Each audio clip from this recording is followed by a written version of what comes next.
Welcome back to peaceful and old Asia. Tonight, we are going somewhere very still. We are going to a place where the river is wide and slow, where the water holds the color of the sky and gives it back softly, without hurry. We are going to a village at the edge of the Chao Phraya, a village so quiet that the loudest sound in the morning is the tapping of a mallet on teakwood, and the gentlest sound is the river itself, lapping against the posts beneath a house that has stood for 3 generations. There is a family there. A father, a mother, and their son. They build boats. They have always built boats. Their hands carry the memory of it, the angle of the grain, the weight of the adze, the particular way dry wood sounds different from green wood when it is struck. These are things that cannot be written down. They are passed from hand to hand, from one quiet morning to the next. Tonight, we will sit with them. We will watch Berserk work, unhurried, the way a man works when he knows his craft so deeply that it has become indistinguishable from breathing. We will watch Lamai move through the workshop with a kind of economy that is its own form of grace, reaching for the right tool before she has consciously thought of it, smoothing oil into wood with the patience of someone who understands that some things simply cannot be rushed. We will sit beside Santi, who is 17, and who has not yet found the words for what he feels when he watches the river in the early morning. But he is not troubled by this. He has learned, from his family, that some things do not require words. There is also a goat. You will meet the goat soon. She is old enough now to be calm, and calm enough to be a kind of comfort, and she will be resting somewhere nearby almost every time we look for her. But before we go there, before we step into the cool air of the riverside workshop and breathe in the clean, deep scent of cut teak, I want to ask you to do something simple. Let your body settle. If you are lying down, feel the full length of your body against the surface beneath you. Feel where your heels rest. Feel your calves, the backs of your knees, the long muscles of your thighs, all of them softening now, releasing whatever they have been holding. Feel your lower back, your spine, each vertebra finding its place against the mattress. Feel your shoulder blades open like 2 doors swinging gently outward. Feel your arms grow heavy, your hands uncurling slowly, fingers loosening their grip on the day. Take a breath in through your nose. Make it slow. Make it the kind of breath you might take if you were standing at the edge of a wide river in the early morning, and the mist was still on the water, and there was nowhere else you needed to be. Hold it gently. And let it go. Again. Breathing in the cool river air. Holding it softly. And releasing. Once more. This time, as you exhale, let your eyes grow heavy. Let your jaw relax. Let your tongue rest softly against the roof of your mouth. Let your face become still. There is nothing you need to do tonight. There is nowhere you need to go. There is only the river, and the family, and the slow, patient work of hands that know exactly what they are doing. Let the story carry you now. Let it carry you all the way down. Chapter 1. The River and the Workshop. The Chao Phraya moved the way it always moved in the hour before full sunrise, without urgency, without sound beyond the lowest, most patient murmur against the bank. It was a river that seemed to have decided, long before any human being had watched it, that it would not be hurried. The water was dark in the deep parts and pale where it caught the first suggestion of light above the trees. It carried small things, a leaf from somewhere upstream, a piece of bark, the occasional hollow reed drifting sideways. These things moved slowly, turning in very gentle arcs, and the river received them all without distinction, without preference, and carried them onward toward the sea. On the eastern bank, set back far enough that the highest floods had never quite reached the lowest floor beams, the workshop sat open to the morning. It had no front wall in the way that houses have front walls.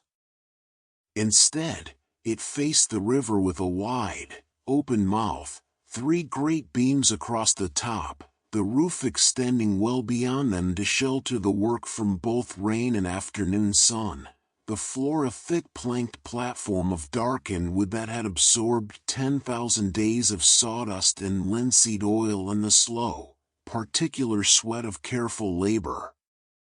Beneath the platform, the stilts descended into the earth and the shallows, their lower portions green with moss, their upper portions dry and dense and strong. Inside the workshop, in the hour before full sunrise, Preserve was already at work. He was 42 years old.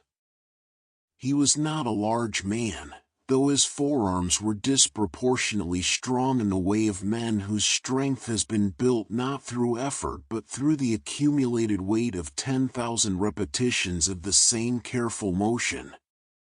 His face was a face that rested easily in stillness, not the stillness of a face that has nothing to say, but the stillness of a face that has learned it does not need to say it. He wore a simple wrap of faded indigo cloth, and his feet were bare on the workshop floor, and the calluses on his heels and on the balls of his feet were old enough and deep enough to have become, in their own way, a kind of armor. He was working a length of teakwood. It was a long piece, nearly twice his own height, and it lay across 2 low trestles in the center of the workshop floor. He was using a broad-bladed adze, drawing it toward himself in a motion that began in his shoulders and ended in his wrists, each stroke removing a thin curl of wood that fell to the floor and joined the others already gathered there. The sound of each stroke was low and clean, a sound with weight to it, a sound that started hard at the moment of contact and softened immediately into the release. He worked in a rhythm that was not quite regular, because regularity was not the point. The point was the wood. He listened to the wood with each stroke, adjusting fractionally, the way a musician adjusts to the particular acoustic of a new room without ever consciously deciding to. The teakwood smelled of itself, a smell that had no adequate comparison, though it carried hints of something warm and resinous, something dry and deep, something that suggested the inside of an old temple on a hot afternoon. As the adze worked, fresh wood was exposed, and the smell rose gently into the air of the workshop and drifted outward toward the river, where the mist was still resting on the surface in long, low pools. Preserve worked without looking up. He did not need to look at his hands. He did not need to look at the wood. His hands and the wood had been in conversation for so long that the conversation required very little of his conscious attention. His eyes, when they were open, rested on the middle distance, not seeing anything in particular, not unseeing anything. They were simply present, the way his hands were present, in the specific place and the specific work of this specific morning. Stroke. The soft fall of a wood curl. The brief, clean sound of the blade. Stroke. Another curl. The morning settling around him. Stroke. The rhythm continuing. The wood slowly becoming what it was becoming. From the back of the workshop, near the stone-floored area where the oil pots were kept and the smaller tools hung in rows on a wooden rack, Lamai was preparing for the day. She was 38, and she moved through the workshop the way she had always moved through it, with a directness that was never hurried and never idle. She knew where everything was. She knew what was needed. She reached for a clay pot of linseed oil and set it near the warmth of a small clay brazier, where it would slowly reach the temperature that made it most useful. She checked the row of chisels, running her thumb across the edge of each one in turn, setting two aside that would need to be resharpened before they were used again. She gathered the flat sanding stones into a basket, the fine ones and the coarse ones together, sorted by feel as her hands passed over them. She worked in the workshop the way she worked in every part of her life, without drama, without waste, without the need for anyone to notice or remark upon what she was doing. If Preserve was the one whose hands shaped the wood into its final form, she was the one who made it possible for those hands to keep doing so, ensuring the tools were sharp when they needed to be sharp, ensuring the materials were ready when they needed to be ready, ensuring the rhythm of the work was never broken by something that could have been anticipated and was not. This was not a lesser contribution. It was simply a different kind of knowledge, and she carried it the way she carried everything, quietly, completely, without apology. She paused for a moment near the front of the workshop and looked out at the river. The mist was still heavy on the water, and through it she could see only the nearest few meters of the surface, that pale, dimpled skin of early morning water, moving almost imperceptibly. Somewhere out there, beyond the mist, a bird called once and was silent. She listened for a second call. None came. She turned back to her work. Sandy was in the corner nearest the river's edge, sitting cross-legged on the floor with his back against the support beam, watching the water. He was 17. He had his father's stillness and his mother's attention, the combination in him producing something slightly different from either, something that expressed itself most naturally as a long, patient observation of the world without the need to do anything with what he observed. He was not idle. He was gathering something, though he could not have said what. He was the kind of person for whom the world was perpetually more interesting than any single task, which did not make him careless with tasks but made him hold them slightly more lightly than his father did, as one part of something larger rather than the whole of it. He was watching the river the way he often watched the river in the early morning, before the day's work began in earnest. He was watching the way the mist moved, not in one direction, as a wind might move it, but in multiple directions at once, in slow, involuted currents that seemed to follow some logic too complex and too subtle to be apprehended from the surface. He was watching the way the light came into the mist from above and from the side, not illuminating it so much as diffusing through it, becoming the mist rather than shining on it. He was watching the way the surface of the water beneath the mist was never quite still, always that faint, perpetual motion, as though the river were breathing. He had been watching this for perhaps half an hour. He would have been content to watch it for another half hour. But the light was shifting. The day was beginning. In a little while, his father would straighten and set down the adze in turn, and Sandy would rise and go to his place beside the workpiece and begin the part of the work that was his, the holding, the steadying, the slow learning through proximity that his father had always believed was the only real way to learn this craft. Not yet, though. For now, the river. The mist was lifting very slowly. This was not something you could watch in real time, it was something you could only notice after some minutes had passed, finding that the far bank was slightly more visible than it had been, that the middle channel was beginning to emerge from the white. The lifting happened in layers, the lowest layer of mist thinning first, so that you could see the surface of the water more clearly while the upper regions remained obscured. It was like watching the slow revelation of a painting, the foreground emerging first, then the midground, the background last. A fish broke the surface somewhere in the near shallows, once, quickly, and was gone. The rings it left moved outward in smooth, expanding circles, each one thinner and slower than the one before, until the last of them was too faint to see and the surface was unbroken again.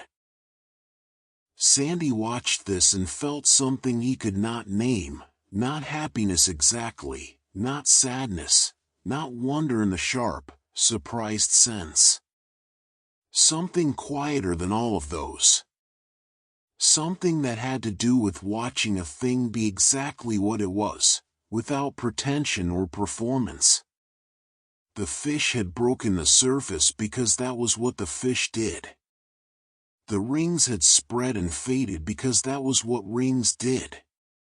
The river moved because that was what rivers did.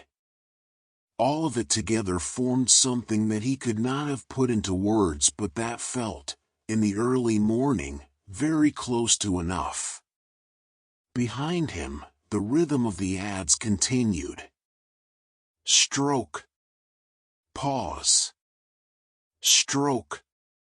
The sound was deeply familiar as the sound of his own heartbeat, and in the same way, something he noticed only when he was very still, and which, when he noticed it, felt like a kind of reassurance. He breathed. The river moved. His father worked. The morning came. When his mother set the pot of oil near the brazier, the faint sound of its base against the stone reached him, and he recognized it without turning, knew, from long experience, what that sound meant in the sequence of the morning, knew approximately what would follow and in what order. The day had its own grammar, and he had learned it the way he had learned everything in this workshop, not from being taught, but from being present. He rose slowly, unfolding from his cross-legged position with the unhurried ease of someone who has sat that way many times and whose body sees no reason for urgency in the standing. He brushed a few wood shavings from his wrap. He went to the water bucket near the back wall and drank from the ladle, twice, slowly. The water was cool from the night and carried the faint, mineral taste of the clay vessel it had rested in. He set the ladle back across the bucket's rim and stood for a moment with his eyes on the middle distance, the way his father always stood after a long period of work, not thinking, not planning, simply being in the space between one thing and the next. Then he went to take his place.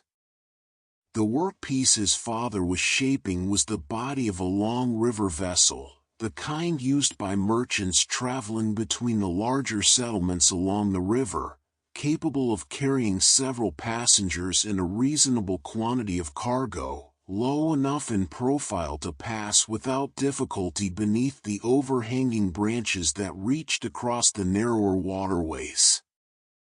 It was a boat that required elegance as well as utility. The wood had to be shaped so that the hull curved properly in 3 planes at once, sweeping upward at the bow and stern, curving inward at the sides, narrowing at the keel into a profile that would cut the water without fighting it. This was the most demanding kind of work. There were craftsmen who built simple, boxy vessels, practical enough, utilitarian enough, that lasted perfectly well and served their purpose adequately. His father was not that kind of craftsman. His father built boats that moved through the water as though they preferred being in it, as though the river received them the way it received everything else that belonged to it. Sandy took up his position at the far end of the workpiece. His role, for now, was to hold the wood steady during the strokes that would have otherwise caused it to shift on the trestles. He placed his hands flat against the surface of the wood, feeling its temperature, cool still from the night, warming slowly as the day's light reached the open mouth of the workshop, and felt its grain through his palms. The grain of this particular piece ran in long, almost parallel lines that deviated only slightly near where a branch had once met the trunk, and the deviation there was subtle enough that only a hand resting flat against the surface would feel it. He felt it. He filed it away without deciding to, the way all knowledge of wood was filed, in the hands rather than the mind. His father did not look up when Sandy took his position. He did not need to. He knew from the slight change in the workpiece's behavior, its response to his strokes becoming fractionally more stable, that Sandy was in place. The two of them worked without speaking. They had always worked without speaking, and it had never needed to be decided or agreed upon. It was simply how things were in the workshop, which was also simply how things were with them, a relationship expressed in proximity and attention rather than in words. The adze moved. The wood curled. The sound rose and softened and rose again. Outside, the river moved on. The mist was 3/4 gone now, and the far bank was visible in full, a low line of palms and bamboo, their reflections in the still shallows a perfect inverse image of themselves, broken only where the river's central current moved fast enough to disturb the surface. A long boat appeared from upstream, pulled by a single figure who stood in the stern and pushed the pole against the riverbed in a rhythm as slow and regular as breathing. The boat was loaded with river grass, bound in bundles, stacked high. The poleman did not look toward the workshop. He passed without incident, was present and then gone, the wake of his passage reaching the bank as a small, unhurried series of laps against the stilts. Sandy heard the laps. He did not look up. An hour passed. Perhaps more.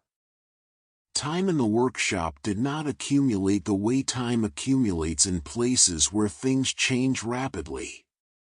It accumulated the way the wood shavings accumulated on the floor, gradually, almost indiscernibly, each small addition indistinguishable from the last, the total only apparent when you looked up from the work and noticed that what had been an empty floor was now carpeted in pale, fragrant curls. Lamai brought water at some point, not as an interruption, but as a continuation of the morning's logic, the way one movement in a piece of music is succeeded by the next. She set the clay cup within reach of Presert's left hand, where he could take it without changing his stance, and she set Sandy's cup on the low shelf at his end of the workpiece. Neither of them thanked her aloud. This was not rudeness. It was simply the language of the workshop, in which acknowledgement was expressed by the smooth continuation of the work rather than by its disruption. She watched the workpiece for a moment before returning to her own tasks. She could see, in the emerging curve of the whole, that the morning's work was going well.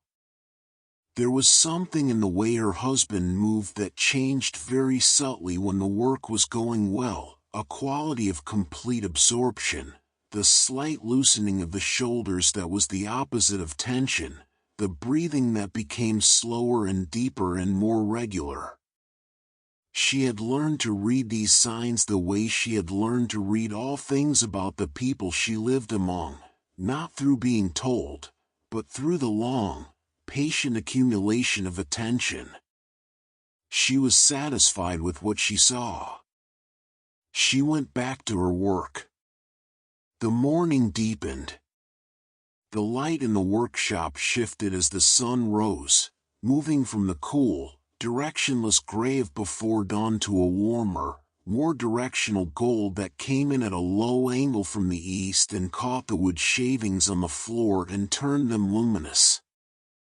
The oil in the clay pot was warm now, and its smell had strengthened, a rich, almost sweet smell that undercut the clean dryness of the sawdust and gave the air of the workshop a particular quality that was entirely its own, found nowhere else in the world except in places where wood was being worked with care.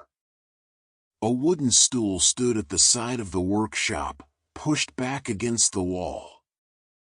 On the stool, a worn cloth was folded. On the cloth, a set of finishing chisels lay in a row, their handles all facing the same direction, their blades all turned at the same angle. This arrangement had not been made this morning, it was the way things had been left at the end of the previous day's work, and the fact that they were still in this arrangement was itself a kind of record of the day before, a trace of the care that had closed the previous session. Sandy noticed the chisels. He had not been told to notice them. He noticed them because he noticed everything in the workshop, in the way of people who spend long hours in a single environment and find, after a time, that the environment speaks to them, that the position of tools tells a story, that the state of a workpiece communicates something, that the quality of the air itself is information. He filed this away in his hands, in the slow-growing knowledge that would eventually become craft. Stroke. The adze. The curl of pale wood. The morning moved. There is something to be said for the quality of time that exists in a place where the same work is done every day, where the same rhythms repeat, where the same sounds rise and fall and rise again. It is not the same as boredom. It is almost the opposite of boredom. Boredom is what happens when nothing is happening. This was something else, the quality of deep familiarity, in which every sensation is known and expected and therefore available to be experienced fully, without the distraction of novelty, without the slight tension that comes with the unfamiliar. Preserve had worked in this workshop for 20 years. Lamai had been part of it for 18. Sandy had been present in it since before he could walk, sleeping in a basket at the edge of the platform while his parents worked, breathing in the smell of the wood, hearing the rhythm of the tools, absorbing through his skin and ears the deep, patient logic of this craft long before he had any words for it. This was his inheritance. Not the workshop itself, not the tools, not even the boats, though all of those, in time, would be his. The inheritance was something less tangible and more important, the knowledge of how to be in the presence of difficult, beautiful work without needing to rush it. The knowledge that some things require time, and that the time they require is not a cost but a gift. the knowledge that the river receives everything eventually, and that the best response to this is not urgency but patience. He did not know, yet, that he knew these things. He would not know for some years still. But the knowledge was in him, deposited by the workshop and the river and the two quiet people who had made him, laid down the way sediment is laid down by a slow river, invisibly, incrementally, in a form that would one day be discovered to be bedrock. For now, he held the wood. He felt the adz's rhythm through the grain. He breathed the sawdust and the oil. He listened to the river lap against the stilts below. Lap. Pause. Lap. The sound was so regular, so patient, so entirely without intention, and yet it was exactly what the morning needed. It was the bass note beneath all the other sounds of the workshop. It was the thing that the rhythm of the adze was, perhaps unknowingly, answering. Sandy closed his eyes for a moment. Not to sleep, he was not tired. Simply to receive the sounds more fully. The adze. The water. The distant, almost inaudible sigh of the wind in the bamboo across the river. The occasional settling of the workshop's timbers as the warmth of the day reached them and they expanded by fractions too small to measure but not too small to hear, if you were listening. He was always listening. When he opened his eyes, the workpiece had changed again. A new section of the curve had been revealed, the forward sweep of what would become the prow, and he could see, for the first time, the shape that was emerging from the wood. It was early yet. The form was still rough, still carrying the marks of the initial shaping strokes, still far from the smooth, finished surface that would come after many more hours of work. But the intention was visible.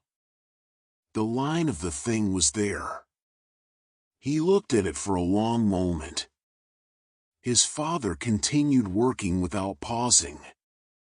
Sandy looked at the emerging prow and tried to see what his father saw when he worked, tried to see the finished boat inside the rough wood, the way his father must see it in order to guide each stroke with such certainty. He could not quite see it. Not yet. But he could feel himself getting closer to the ability to see it, the way you can feel yourself getting closer to sleep, not there yet, but aware that you are moving in the right direction, that the distance is closing. He turned back to his task. He pressed his hands flat against the wood. He held it steady. The workshop moved around him, slowly, as it always moved, as it had always moved, as it would, he understood without having decided to understand, continue to move for as long as there were rivers to put boats on and would willing to be shaped into something that could carry a person from one place to another. The work was old. The work would continue. It did not need to be hurried. It did not need to be worried about. It only needed to be done, each morning, with care and with patience, the way the river moved, always forward, never in a rush. He breathed in the smell of the wood. His father worked. The river flowed.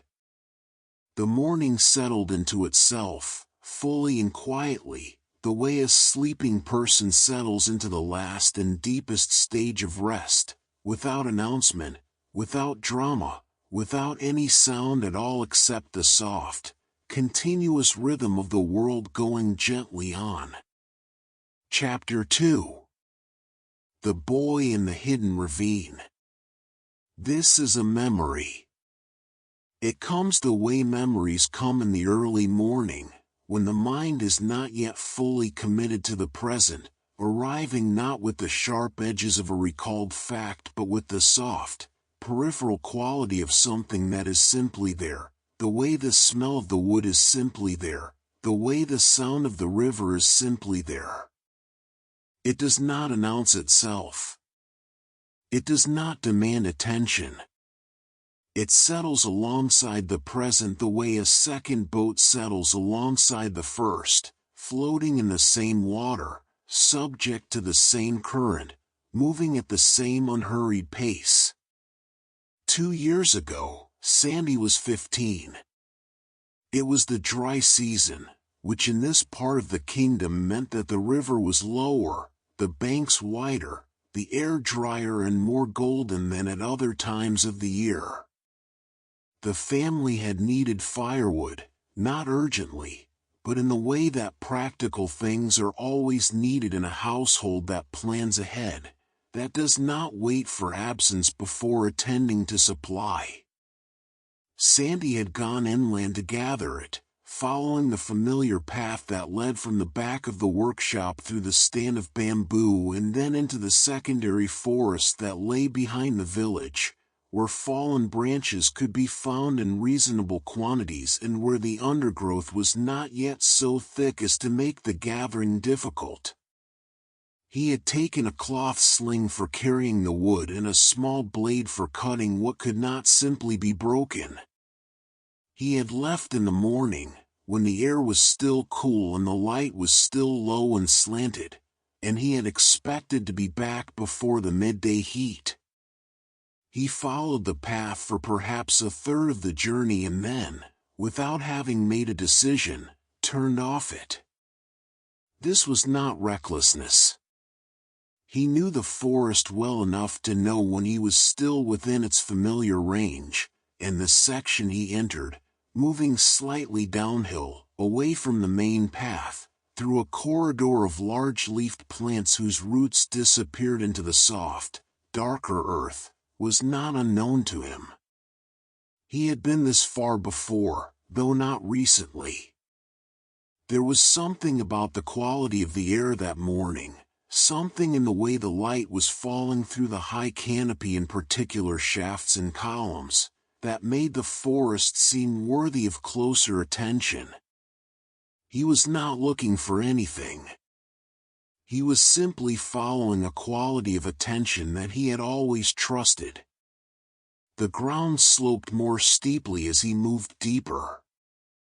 The large-leafed plants gave way to something denser, a ground cover of ferns and low vines, the tree trunks older and wider here, their bark thick and furrowed, their roots surfacing from the earth in great, slow arcs before descending again.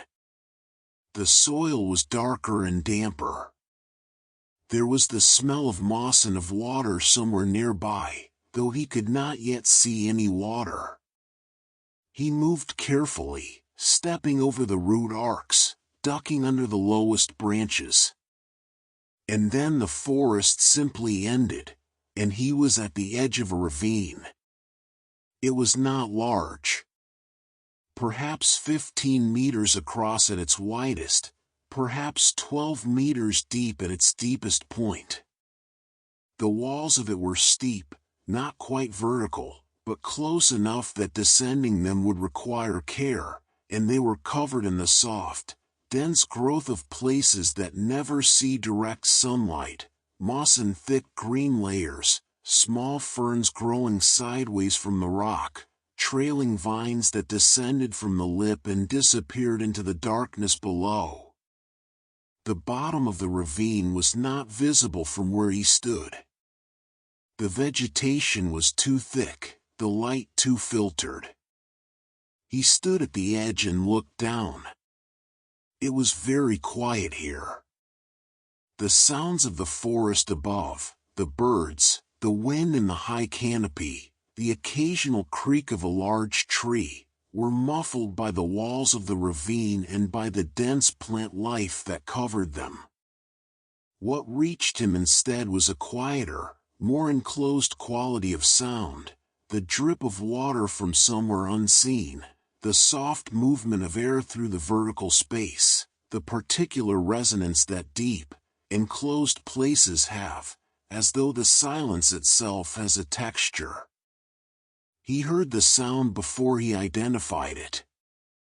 It was faint, so faint that he was not certain, at first, that he had heard anything at all. A small, broken sound, irregular, coming from below. He stilled himself completely, the way he had learned to still himself when listening for something uncertain, not just stopping his movement but actually releasing the tension from his body, letting his breath slow, allowing his attention to become as quiet as possible so that the faint thing could be heard more clearly. There it was again. It was not a human sound. It was too small for that, too fragile, too intermittent. It had the quality of an animal sound, the particular, helpless quality of a creature that is calling without expectation of answer, calling because the calling is all that is left. He looked more carefully at the bottom of the ravine. Through the layered vegetation, he could eventually make out the floor, a narrow band of rock and packed earth, dimly lit, strewn with fallen leaves and the accumulated debris of many seasons. And there, in a space slightly wider than the rest, where the wall curved outward and a large root had created a kind of shelf above the floor, a small goat. She was young, not a kid, but not yet fully grown, and she was white with patches of gray, and she was lying on her side against the wall of the ravine with one foreleg extended at an angle that was not right. She was not struggling. She was past struggling, perhaps. She lay still and breathed in shallow, rapid breaths and made the small, broken sound at intervals that had nothing to do with hope and everything to do with the simple fact of still being alive. Santi looked at her for a long moment. He looked at the walls of the ravine. He looked at the distance from the lip to the floor. He assessed these things without urgency, with the same calm attention he brought to the wood grain in the workshop, the same willingness to understand a situation fully before acting within it. Then he began to climb down. He went slowly. The footholds were not difficult to find, the thick moss and the plant roots provided purchase, and the angle of the walls, while steep, was not so steep that descent was impossible, but he went carefully anyway, testing each foothold before committing his weight, keeping 3 points of contact with the wall at all times, allowing the vine he gripped to take his weight gradually rather than suddenly. Twice he stopped and reassessed, once when a section of moss gave way beneath his foot and he had to redistribute quickly, once when the angle became briefly steeper and he had to traverse sideways several meters to find a more manageable line. But he descended. The ravine received him the way the river received everything, without comment, without ceremony. When he reached the floor, he stood still for a moment and let his breathing settle. The air down here was noticeably cooler and damper than above, held in by the walls, shaded from any warmth, carrying the smell of wet rock and old leaves and the particular, clean, undecorated smell of a place that had not been visited in a long time. It was a good smell. It was a smell without history, without association, without the human layer of things used and lived in and grown familiar. It was simply the smell of the earth, close and honest. He turned toward the goat. She heard him coming and raised her head, a movement that cost her something, he could see, that required more effort than it should have. Her eyes found him and held on him without particular expression. She did not try to rise.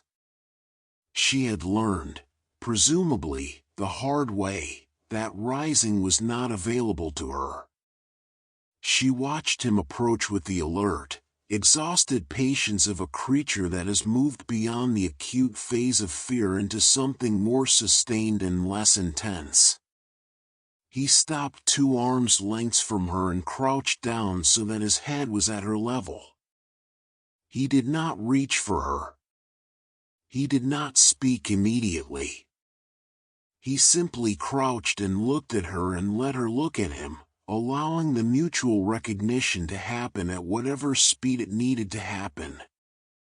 She watched him. Her breathing was rapid and shallow. The foreleg that was extended at the wrong angle was the left one, and even from this distance he could see the swelling around what he guessed was the lower joint, not broken, he thought, or at least not badly broken, but damaged enough to prevent weight-bearing, damaged enough to have prevented her from climbing back up the wall she had presumably fallen down. How long had she been here? A day, he guessed. Perhaps a little longer. She was thirsty, he could see it in the dryness around her muzzle, in the slight dullness of her eyes, but she was not yet critically so. She had been here long enough to understand that help was not coming. Not long enough to have given up entirely. He spoke to her. Very quietly, in the low, continuous murmur that he had discovered, through no particular instruction, was the register that animals found least alarming, not words, exactly, but the shape of words, the cadence of speech without the sharpness of specific meaning. He said, "It is all right." He said, "I am here now." He said, "There is no hurry, and there is nothing to be afraid of."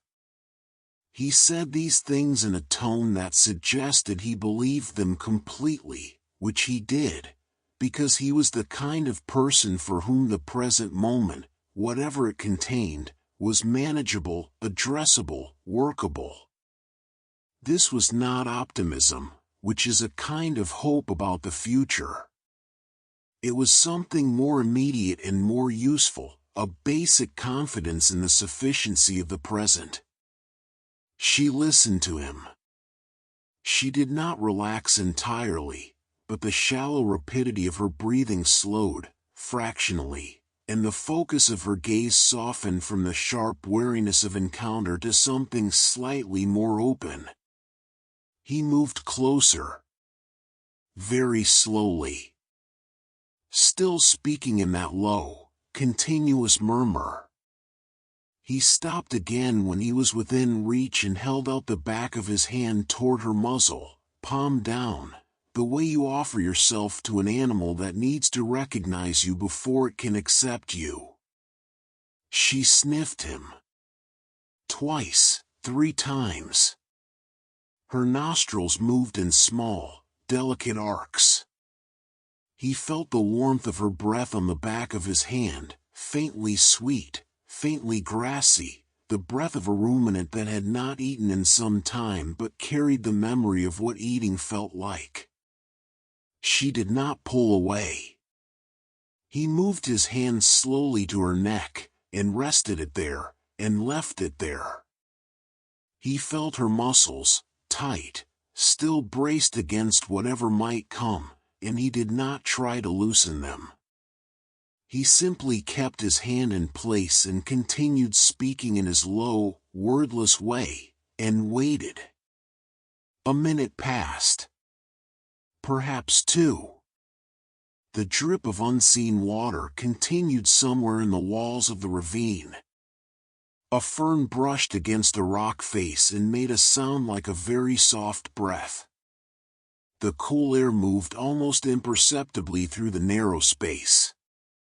Gradually, by a degree too small to be observed at any single moment, she settled. He examined the leg. Gently, With the flat of his fingers rather than any gripping or pressing, he felt along the bone from the knee downward. She flinched when he reached the lower joint, and he stopped immediately and waited for her to settle again before continuing. The swelling was significant. The joint was nearly twice its normal size, but the bone beneath it felt continuous, not displaced, not angled wrongly. A bad sprain, he thought. Perhaps a minor fracture. Nothing shattered. With rest and support, it was the kind of injury that healed. With rest and support.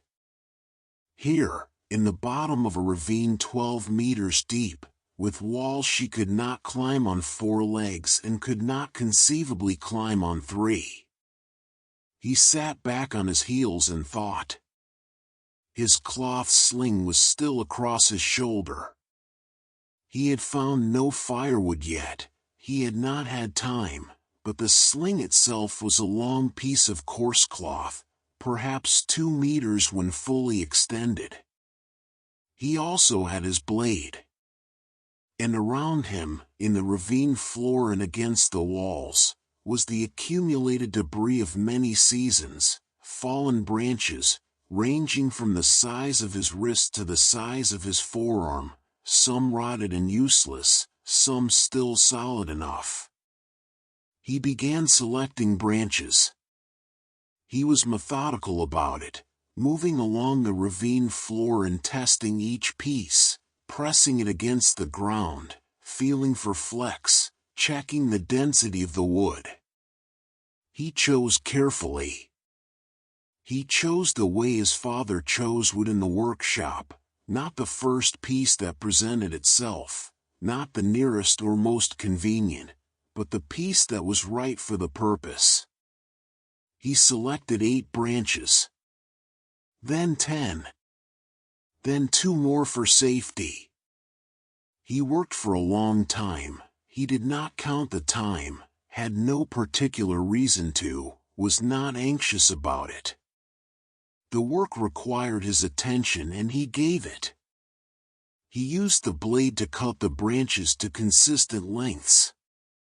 He used strips torn from the edge of his cloth sling to bind them together in layers, building a surface that could bear weight, a platform that could be leaned against the slope of the ravine wall and used as a ramp.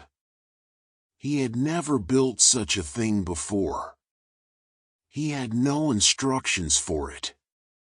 He built it the way he built everything he had never built before, by understanding what it needed to do and then finding, by successive adjustment, the configuration that would allow it to do that.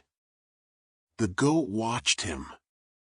She had settled fully now, lying in the same position, her head resting on her good foreleg, her eyes following his movements with a quality of attention that was less alarmed and more curious than it had been when he first descended. She seemed to have decided, at some point during his quiet work, that he was not a threat. She seemed, in fact, to have decided something more than this, that he was a presence the ravine had provided her, the way the ravine had provided the root shelf and the trickle of moisture from the wall. He spoke to her as he worked. He told her, in his low, murmuring way, about the river, about the workshop, about the way the adze sounded in the early morning, and the way the wood smelled when it was newly cut. He told her about the mist on the water, and about the fish that surfaced and left rings, and about the way time felt different in the workshop than it felt anywhere else. He was not telling her these things because she could understand them.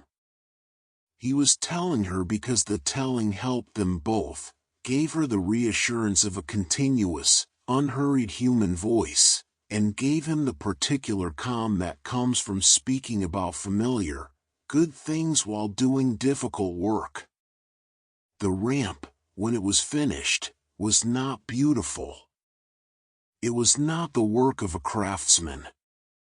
It was the work of a 15-year-old boy who understood the problem and had solved it with what was available, and it would serve its purpose. He leaned it against the wall of the ravine at an angle shallow enough that a three-legged goat could manage the climb, and he wedged its base against the protruding roots so that it would not slip. Then he went back to the goat. She was still watching him. He crouched beside her again and put his hand on her neck and spoke to her, telling her, in his quiet way, what was going to happen now, that it would require her to trust him, that it would be uncomfortable, that it would not last long. He was not certain she needed to be told these things. He told her anyway. It seemed right. He helped her to stand. This was the hardest part. She resisted at first, not because she did not want to rise, but because rising had hurt her the last time she tried it, and her body remembered that. He was patient. He supported her weight from beneath, his shoulder against her ribs, and he rose slowly, bringing her with him, making it as easy as possible for her to find her balance on three legs. She trembled. She made a small sound, not the broken, intermittent cry of before, but a sharper, more urgent sound, the sound of discomfort clearly located and clearly felt. He held her steady. He murmured. He waited. She found her balance. She stood, unsteadily, her left foreleg raised and curled inward, her weight distributed unevenly across the other three, but she stood. He kept his hand on her flank, not gripping, just present, just there. She breathed. Her breathing was faster now, with the effort and the discomfort, but it was full breathing, not the shallow, exhausted breathing of before. He guided her to the ramp. She approached it carefully, sniffing the new construction, assessing it with the deliberate caution of an animal whose trust in surfaces had recently been tested. He stood beside her and moved with her, matching her pace, his hand always in the same place on her flank, not pushing, not pulling, simply accompanying. When she placed her first foot on the lowest rung of the ramp and felt it take her weight without giving way, she paused, and he paused with her. Then she moved forward. She climbed the ramp in a slow, lurching series of steps, each one planned, each one deliberate, her bad leg managing the surface gingerly while the other three did the real work. He climbed beside her, on the wall of the ravine, his hands on the rock and the moss and the vine roots, moving at exactly her pace. When she stopped to rest, he stopped. When she moved, he moved. They climbed together. Halfway up, she paused for longer, perhaps 2 minutes, perhaps 3, and he stayed beside her in the wall, his fingers threaded through a vine root, his feet on a narrow ledge of rock, neither of them in a hurry. The ravine was cool and quiet around them. The drip of water continued. A shaft of light had found its way through the canopy above and was falling straight down into the space, and in it the motes of disturbed vegetation moved in slow, weightless spirals. She moved again when she was ready. When she reached the lip of the ravine and stepped onto the solid forest floor, she stood for a moment and breathed, longer, deeper breaths than any she had taken at the bottom. Sandy climbed out beside her and sat on the ground and breathed too.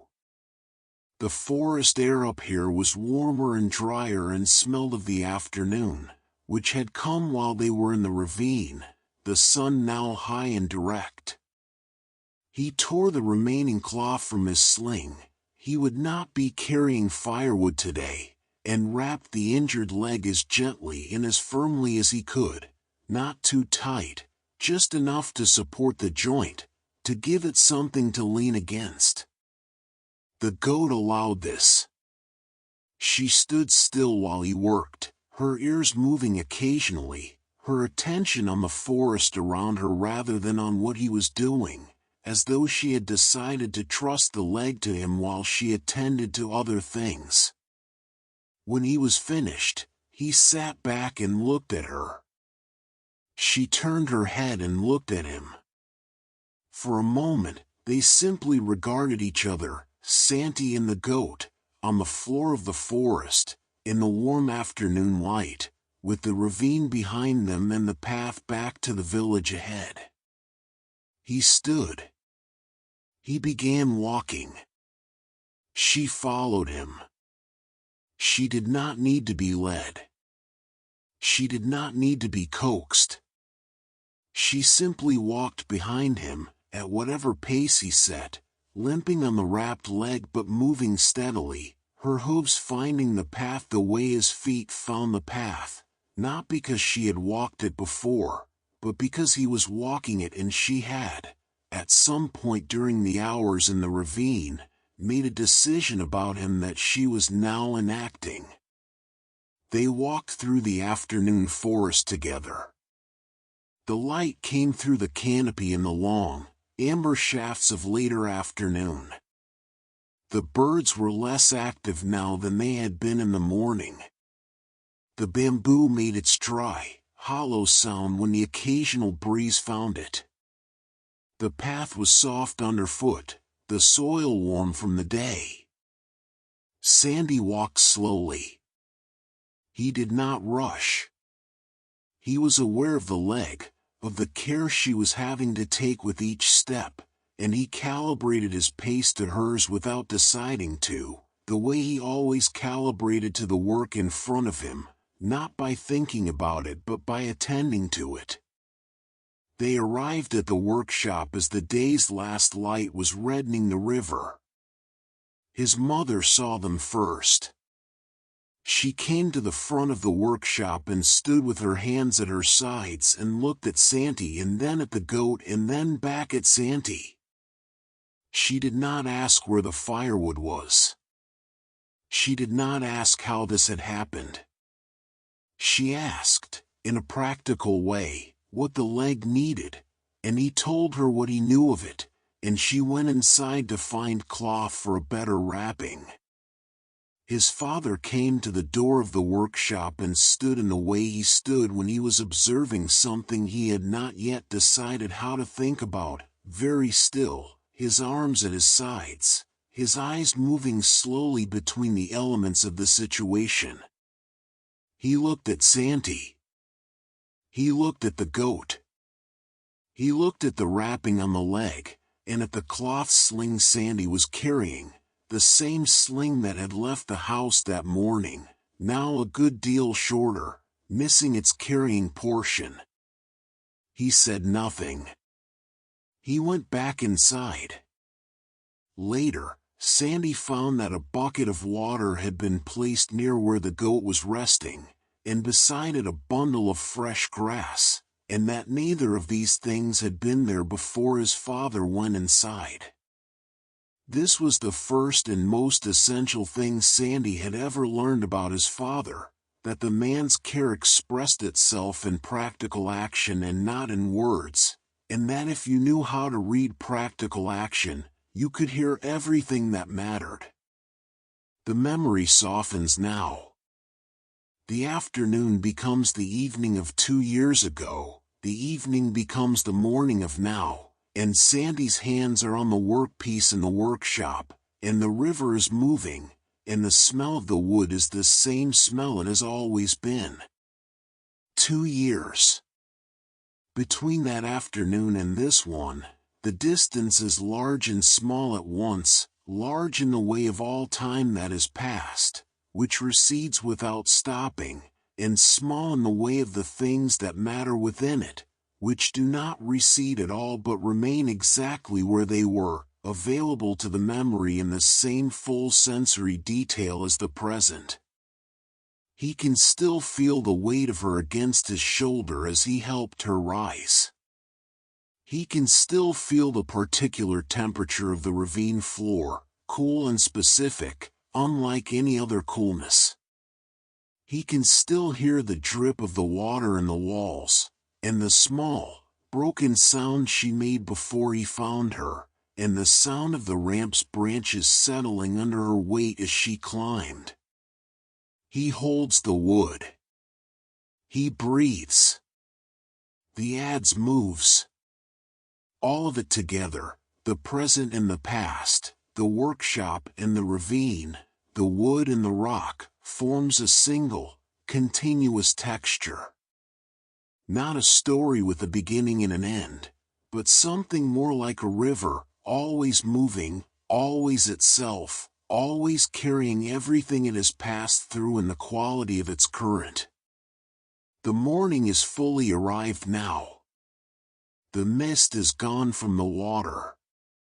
Somewhere in the back of the workshop, in a patch of sun that has just found the rear wall, a goat is resting. Chapter 3. The Goat Who Stayed. Her name, in the end, was no name at all, or rather, it was the sound Sandy made when he called to her, which was not quite a word in any language but which she answered to with the same reliability as any formal name, turning her head at the sound, moving toward its source if she was not occupied with something more pressing, regarding him with that particular quality of attention that she reserved for him, and that was, in its own quiet way, a form of address returned. 2 years had passed since the ravine. She was fully grown now, her white and gray coat thick and clean, her injured leg healed to a point that would have surprised anyone who had seen it in the first days after the rescue, though a slight preference for the other foreleg remained, visible only in the way she stood when she was tired. The weight shifted almost imperceptibly to the right. She was calm. This was the most immediately evident thing about her. She was a calm animal, in a way that went beyond the general placidity of goats and seemed to belong specifically to her particular history and her particular character. She did not startle easily. She did not rush. She moved through the workshop and around the house and along the riverbank with a steadiness that Sandy sometimes thought was a kind of echo of the workshop itself, the same patient, unhurried quality, the same absence of waste and movement. Preserve had not commented on her presence in the early days.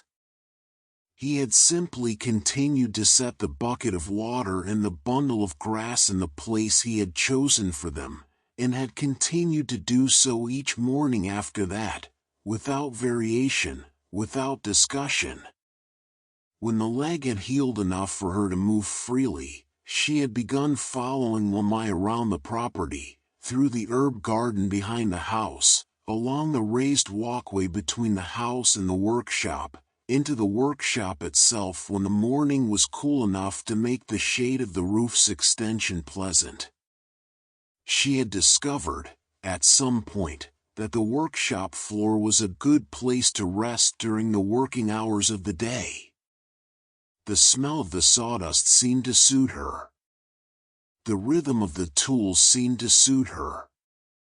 She would find a spot, usually against the side wall, away from the direct path of foot traffic but close enough to the center of activity to remain part of it, and she would settle there with her legs folded beneath her and her chin lifted slightly, and she would remain for hours in this position, her eyes half closed, her breathing slow and regular, her ears moving occasionally in response to sounds that the humans around her did not register. Preserve began acknowledging her somewhere in the 3rd week. Not with words, that would come later, and even then rarely, but by adjusting his path through the workshop when she was in it, giving her a slightly wider berth than was strictly necessary, which was not avoidance but something more like consideration. Sandy noticed this and said nothing. His mother noticed it and said nothing. It was understood, in the way that things were understood in this family, that the acknowledgement had happened and that nothing further needed to be done about it. By the 6th week, Preserve was speaking to her. Very briefly, in the same low, practical register in which he spoke to everything in the workshop, to the wood, to the tools, to the river when it ran high. He would pass her resting place and say something short and quiet and continue walking. Sandy, who was close enough to hear on several occasions, could never quite make out the words. He did not try harder to hear them. They were not for him. Now, 2 years in, she was simply part of things. There was no longer any decision about it, if there had ever been one. She was part of the morning's texture the way the river was part of the morning's texture, not something that was chosen each day but something that was simply present, that the day organized itself around without effort, that would be noticed acutely only in its absence. Lamai moved through her morning tasks and the goat moved with her. This was the most established of the goat's habits, following Lamai from place to place with a looseness of accompaniment that was not hurting behavior and was not purely affection and was perhaps best described as the preference of a calm creature for the company of another calm creature. Lamai gathered herbs from the garden behind the house, and the goat walked beside her between the rows, occasionally sampling something and being redirected with a quiet sound and a gentle pressure of the hand. Lamai went to the river to rinse the morning's collection of tool handles, and the goat stood at the bank beside her, looking at the water with the same mild, unhurried attention she brought to everything. Lamai returned to the workshop, and the goat followed, and found her spot, and settled. There was something in this companionship that Sandy found difficult to describe but easy to feel. It was not the dramatic mutual dependency of the stories he had heard, the working animal and its devoted keeper, the rescued creature and its grateful rescuer. It was quieter than that. It was the kind of relationship that arises not from intense shared experience alone but from the long, daily accumulation of proximity, from being in the same space, breathing the same air, moving through the same routines, so many times that the presence of the other becomes a form of home. He thought about this sometimes while he worked. He thought about how small the original encounter had been, a sound he might not have heard, a path he might not have taken, a morning he might have spent differently. He thought about how many things in a life were like that, not the large, announced events but the small, unremarkable divergences from the expected path. The ravine had not seemed significant when he entered the forest that morning. The sound had not seemed significant when he first heard it. The goat had not seemed, in those first hours, like anything other than a practical problem to be solved and then returned to the life of ordinary days. And yet here she was. Here they all were.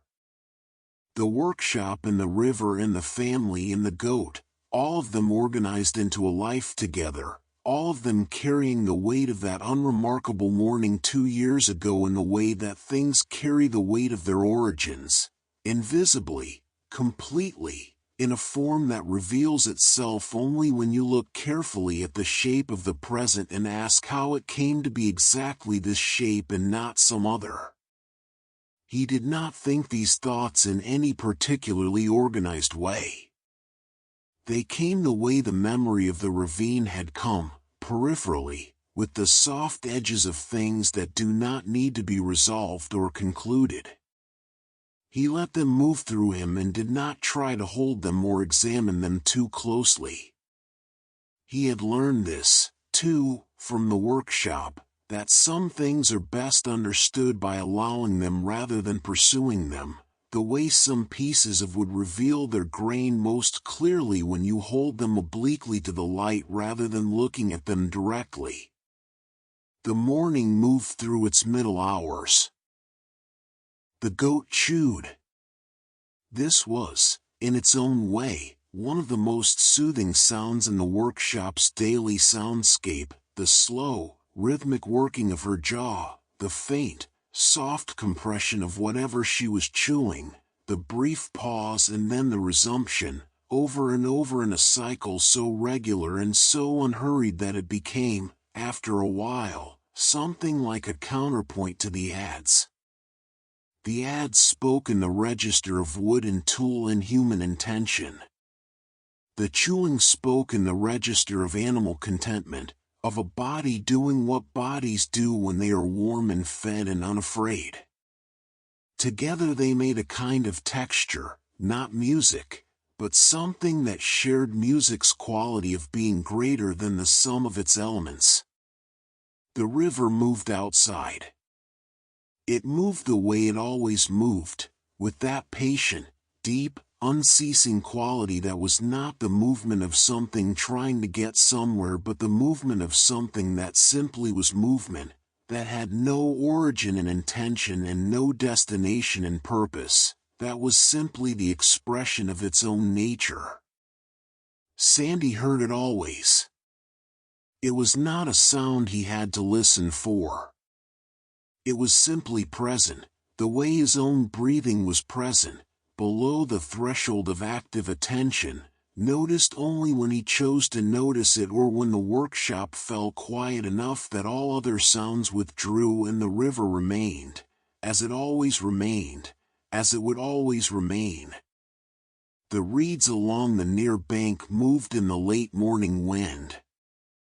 They were tall at this time of year, their stalks thick and dense, crowded together in the shallow water at the margin between the river and the bank, their long narrow leaves catching the wind and bending with it in the particular, graceful way of things that are both rooted and flexible.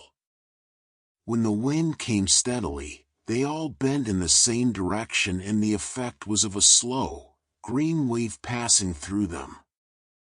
When the wind came in gusts, they moved more individually, each stalk responding to the particular pressure it received, and the effect was more complex, a continuous, overlapping motion that was never the same twice but was always recognizable as itself. Sandy watched the reeds when he could see them from his position in the workshop. He watched them the way he watched everything, without agenda, without the need to extract meaning or arrive at conclusion. He watched them the way he watched the fish rings spread across the surface of the river, as things that were doing exactly what they were doing, no more and no less, and that were, for this reason, entirely worth watching. The goat raised her head and looked at the reeds too. Or at least, she turned her face in their direction and held it there for a moment. Whether she was seeing what he saw, or hearing something he could not hear, or responding to something else entirely, he could not say. He did not try to say. He watched her watching, which was its own quiet pleasure. She lowered her head and resumed chewing. He turned back to the workpiece. His father was working the midships section now, the widest part of the hull, where the curve was most pronounced, where the transition from the flat of the keel to the rise of the sides had to be managed with particular care to ensure the boat's eventual stability in the water. This was the most technical part of the work, and Presert's attention was at its most concentrated here, the ad strokes shorter, more precise, more frequently interrupted by checking, by running a hand along the emerging surface, by crouching to sight along the length of the hull and assess the consistency of the curve. He had been at this section for 2 days. He would be at it for perhaps 2 more. Sandy watched his father work. He watched the way the man's hand moved along the wood after each series of strokes, not a casual touch, not a gesture of satisfaction, but an act of reading. His father's hand on the wood was gathering information the way a hand gathers information, through pressure and temperature and the microscopic variations in surface texture that register in the fingertips but not in the eyes. What his hand learned, his next strokes addressed. There was no gap between the learning and the doing, no intermediate step of decision. The hand reported and the hand responded, and the mind that connected them did so without the need to make itself visible. Sandy wanted this. He was aware, with increasing specificity, of the distance between what his father's hands could do and what his own hands could do, and he was aware that this distance was not the distance of talent but the distance of time, the simple, irreducible accumulation of hours in which a hand learns what only hours can teach it. He was 17. He had begun working seriously in the workshop at 12. He had 5 years of this particular learning in his hands. His father had 30. 25 more years of mornings like this one. He tried to imagine it, the river moving outside, the smell of the sawdust, the goat in her corner, the ads rising and falling, repeated across 25 years of mornings, each one adding something too small to name, and the total of all of them being the difference between his hands and his father's. He could not quite imagine it, which was perhaps correct, since the point of 25 years was not to be imagined but to be lived, morning by morning, the way the river was not imagined but simply moved. He found that this thought, rather than making him impatient, made him calm. There was something reassuring in the size of the distance, in the fact that what he was learning could not be hurried, could not be arrived at by any other route than this one, the route of time and presence and the slow accumulation of mornings. It meant that there was no decision to make. It meant that the only thing required of him was to be here, in this workshop, on this morning, holding this wood steady while his father worked. He could do that. He was doing it. The goat shifted in her corner, rearranging her legs beneath her, resettling with a small sound of comfort that was the goat equivalent of a sigh. She closed her eyes. The morning's warmth was reaching her now, the sun having moved enough to send a narrow band of it along the workshop floor to where she rested. She lay in it with the complete, unself-conscious pleasure of an animal receiving warmth, her body relaxed to its fullest extent, her breathing deepening, her ears going still. Sandy watched her settle and felt, for a moment, something he often felt in her presence, a kind of gratitude that was not directed at anyone or anything in particular, that was not gratitude for a specific thing received, but simply the recognition that what was here, this workshop, this river, these people, this animal, was enough. Was more than enough. Was, in its quiet, unremarkable wholeness, exactly what life looked like when it was going well. He breathed in slowly. The sawdust. The oil. The river air coming in from outside, carrying with it the faint, green smell of the reeds. His father worked. The river moved. The goat slept. The afternoon would come and bring its own tasks, the sanding, the checking of measurements, the careful application of the first sealing coat to a section of the hole that had been worked to smoothness. The evening would come and bring its own quieting, the tools set back in their places, the floor swept, the oil pots covered. And then the night, which was its own long, patient, undivided thing, full of the river's sound and the insect's sound and the deep, specific silence of a house where the people in it are resting. But that was later. This was now. The adze rose. The adze fell. The wood curled away from the blade and landed softly on the pile of curls already gathered at the base of the trestle, and the pile grew, almost imperceptibly, and the hole emerged, gradually, and the morning accumulated itself around all of them, Preserve and Lamai and Santi and the goat, in the way that mornings do when they are allowed to, when no one is trying to hurry them or manage them or make them into something other than what they are. Slowly. Quietly. Fully. One breath at a time. One stroke at a time. The river underneath it all, moving without rest, moving without urgency, carrying everything forward in its own good time.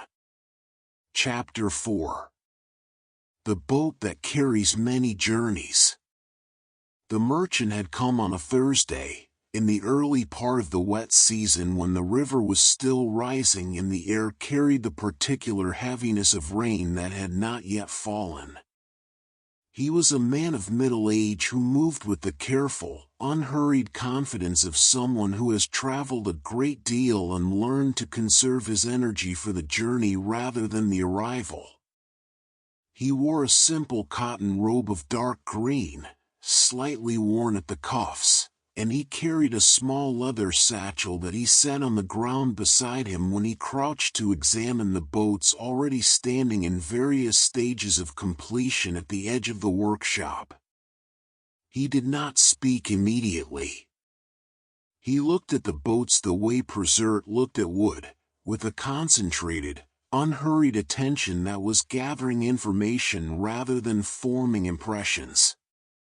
He looked at the joints, at the finishing of the interior surfaces, at the way the whole curves resolved at the bow and stern. He spent particular time at the prow of a nearly finished vessel, running his hand along the inner edge of the wood where the planking met the stem piece, checking the tightness of the fit with his thumbnail. Then he stood and spoke.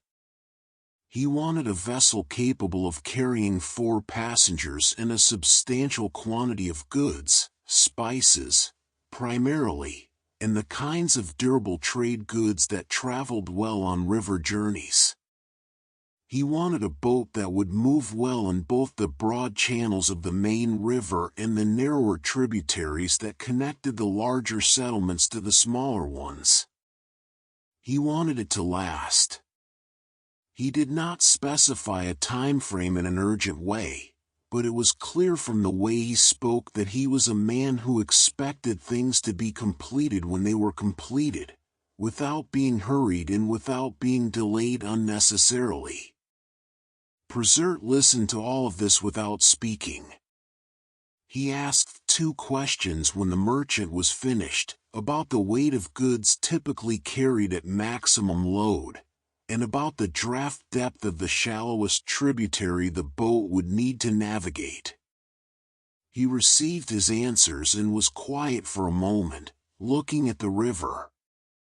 Then he named a price and a general time frame, and the merchant considered these briefly and agreed, and they shook hands with the simplicity of men who have each dealt with enough people of the other's type to know that the transaction was sound. The merchant left. Preserve turned back to the workshop. That had been 6 weeks ago. The boat was now the central fact of the workshop's life. It lay on its trestles in the full length of the workshop floor, longer than any vessel the family had built in recent memory, its hull already shaped from keel to gunwale, the rough form of it present in every dimension, waiting now for the long, patient work of refinement that would transform it from a shape into a thing. The wood was teak throughout. Preserve had selected the timber himself from a yard upriver, spending an entire morning moving between the stacked planks, testing, assessing, choosing with a care that the timber merchant had clearly seen before and had the good sense not to interrupt. The result was a set of planks whose grain was consistent across the run of the hull, whose density was right for the intended purpose, whose moisture content had been checked by methods too subtle to explain but not too subtle to know. The hull had been shaped over many days. Preserve had worked the keel piece first, that long, central spine of the boat from which everything else depended, spending 3 days on it alone, achieving a straightness and a consistency of cross-section that would only be fully appreciated later, when the planking was complete and the boat sat in the water and tracked true. Then the frames, the curved ribs that define the hull's profile at intervals along its length. Then the planking itself, each strake laid in sequence, its edges shaped to fit against the strake below with a closeness that required no caulking to be watertight, that was instead watertight by virtue of the fit alone. Sandy had learned more in these 6 weeks than in any equivalent period of his life in the workshop. Not because he had been taught, the teaching was still the same as it had always been, which was to say it was not teaching in any conventional sense but proximity, observation, the slow osmosis of knowledge through close attention over time. He had learned because the boat demanded learning, because it was more complex than anything he had been part of before, because his father's work on it operated at a level of precision and intention that made visible, for the first time, aspects of the craft that had previously been too subtle to see. He had begun to see the finished boat inside the unfinished one. Not fully, not with his father's completeness and certainty, but in glimpses, in moments when the angle of the light on the whole surface suggested the whole of what the surface would become, or when his hand on the wood communicated, through the grain, the direction in which the next strokes should travel. These glimpses came and went without warning, could not be summoned, could only be received when they arrived. But they were arriving more frequently than they had before. He noticed this without deciding what it meant, filed it in the same place he filed everything else that came to him from the wood, in his hands, in the slow-building knowledge that was his real inheritance from this workshop. Now the boat was in its finishing phase. The hull was smooth, not yet finished, not yet sealed, but smooth in the sense that the gross shaping was done, the major curves established, the planking fair along its full length. What remained was the work of surfaces, the long, progressive refinement from the current state of worked smooth to the final state of finished smooth, which were as different from each other as a river in flood is different from a river at low water, the same thing, recognizably, but operating at entirely different levels. Preserve was sanding. He had been sanding for 2 days and would sand for perhaps 2 more before moving to the sealing coats. He used a flat sanding block, a piece of dense wood the size of his palm, around which the sanding material was wrapped and held, and he moved it along the hull in long, overlapping strokes, always in the direction of the grain, always with consistent pressure, always covering the same territory twice before moving to the next section. The sound of it was a soft, continuous hiss, not the hard sound of the adze, not the sharp sound of the chisel, but something between breath and whisper, a sound that seemed to belong to the wood as much as to the tool, as though the wood were releasing something it had been holding. Hiss. The long stroke along the grain. The slight pause at the end of the stroke. Hiss. The return stroke, slightly overlapping the first. Hiss. The next section, beginning where the last one ended. The sound was deeply, almost dangerously soporific in the warm afternoon air of the workshop. Sandy was aware of this, had been aware of it for 2 days, and managed it by keeping his own hands occupied, by staying in motion, by working the interior surfaces of the hole with his own sanding block while his father worked the exterior. The interior demanded a different technique, shorter strokes in many of the curved sections. The sanding block held at varying angles to follow the compound curves of the hole's inner surface. The pressure adjusted constantly to account for the fact that the inner surface was less accessible and less forgiving than the outer.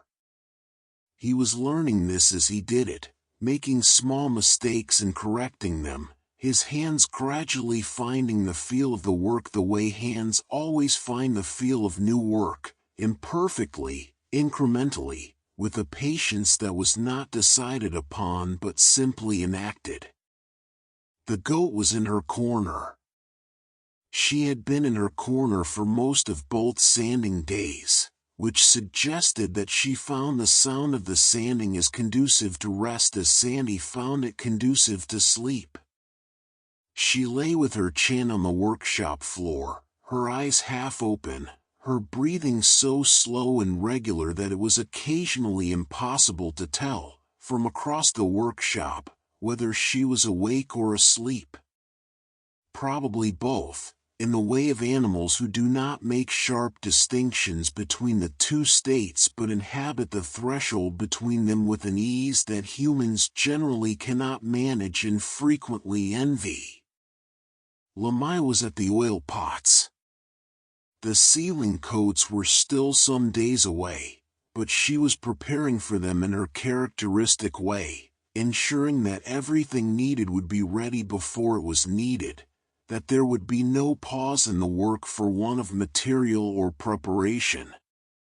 She was heating the oil slowly over the small clay brazier, stirring it occasionally with a wooden paddle, checking its temperature by the way it moved on the paddle's surface when lifted and allowed to fall back. She had added to it, in small quantities, certain things that Sandy knew the names of but not the proportions, resins and compounds whose sources he knew in general terms but whose specific selection and combination were knowledge he had not yet been given, would not be given for some years yet, would be given at the moment his father judged the time was right and not before. He did not chafe at this. He had learned, early and thoroughly, that knowledge given before its time was not knowledge but information, inert, unconnected, lacking the roots it needed to become understanding. The names of the compounds without the hands that knew how to use them were like the name of a river without the experience of the river's current, correct, perhaps, but empty of everything that made the thing itself worth knowing. He would receive the knowledge when his hands were ready to receive it. In the meantime, his hands were becoming ready. He worked the interior of the bow section. This was the most demanding part of the interior. The curves here were sharpest, the angles most acute, the surfaces most difficult to access with a flat block. He had to work in sections too small for the block and use folded sanding cloth held between his fingers, moving it in careful, consistent strokes along the grain, feeling for the places where the surface was still rough and the places where it had reached the smoothness he was aiming for. The distinction was entirely tactile. He could not see it clearly in the available light, could not judge it by looking. He had to know it through his fingers. His fingers were learning. Stroke. The slight resistance of a surface not yet smooth enough. The adjustment of pressure. Another stroke. Stroke. The surface beginning to yield. The resistance diminishing. Stroke. Something approaching smoothness. The grain beginning to feel continuous rather than interrupted. He stopped and ran the flat of his palm across the section he had been working. It was better. Not finished, but better. He moved to the next section. Outside, the afternoon river carried its usual traffic, the pole boats and the paddle boats and the occasional larger vessel with a sail, all of them moving at the river's pace, which was to say without urgency, which was to say in the only way the river permitted. A pair of egrets stood at the shallows near the bank, white and very still, their reflections in the water beneath them as clear and as still as themselves. One of them lifted a foot with extraordinary slowness and set it down in a slightly different position. The other did not move at all. Sandy saw them through the open mouth of the workshop and watched them for a moment before returning to his work. He had always found egrets interesting in the way they occupied stillness, not the stillness of something waiting for an opportunity, which carries its own internal tension, but the stillness of something fully present, requiring nothing, ready for anything. He had tried, at various times, to achieve that quality of stillness himself, with mixed results. His stillness tended to have a quality of effort to it that the egrets did not. He suspected this was something else that came with time. His father straightened. He set down his sanding block and rolled his shoulders back, once, slowly, not with the deliberate drama of a man working out a kink but with the incidental, automatic movement of a body correcting itself after a long period in one position. He looked at the section of hull he had been working, and then he looked at the whole of the boat's exterior, as much of it as was visible from where he stood, and his face had the particular quality it had when the work was going well, not satisfaction exactly, not pleasure exactly, but a kind of alignment, as though the thing he saw and the thing he had been aiming for had moved closer together. He crouched and ran his hand along the hull. Long, slow, from one section to the next, his palm gathering the information his eyes could not. He stopped twice, returned to a place, felt it again. He picked up his sanding block and addressed both places with several careful strokes and then felt them again. He set the block down and stood. He looked at the river. This was what he did when he was thinking about the work, not working through a problem in any systematic way, but allowing whatever needed to surface, giving it the space and the silence to do so. The river was good for this. It did not demand anything. It was simply there, moving, carrying whatever it carried, indifferent in the way of things too large to take sides. He looked at it for perhaps 2 minutes. Then he turned back to the boat and picked up his sanding block and resumed. Hiss. The long stroke. The pause. Hiss. The return. The afternoon light moved across the workshop floor in its slow arc, the shadows of the roof beams shifting faintly, the quality of the light warming as the sun descended. The wood of the boat changed in this light, took on a richer color, a depth that the flatter light of midday did not reveal, the grain becoming more visible, the surfaces showing more clearly the difference between what had been worked and what had not. Sandy paused sometimes in his interior work and looked at the exterior from the corner of his eye, watching the light move on it, watching the boat reveal itself in the changing illumination the way a face reveals itself in different kinds of light, each one showing something the others conceal. He was beginning to love this boat. Not in the way you love a possession, not in the way you love something for what it will do or become. In the simpler way, the way you come to love anything you have spent long, patient, careful hours in the company of, anything whose details you know in the particular way that only sustained attention creates. He knew this boat's grain the way he knew the path from the house to the river, not as a fact he could recite but as a thing his body knew, that his hands would know in the dark. The merchant would come and take it away.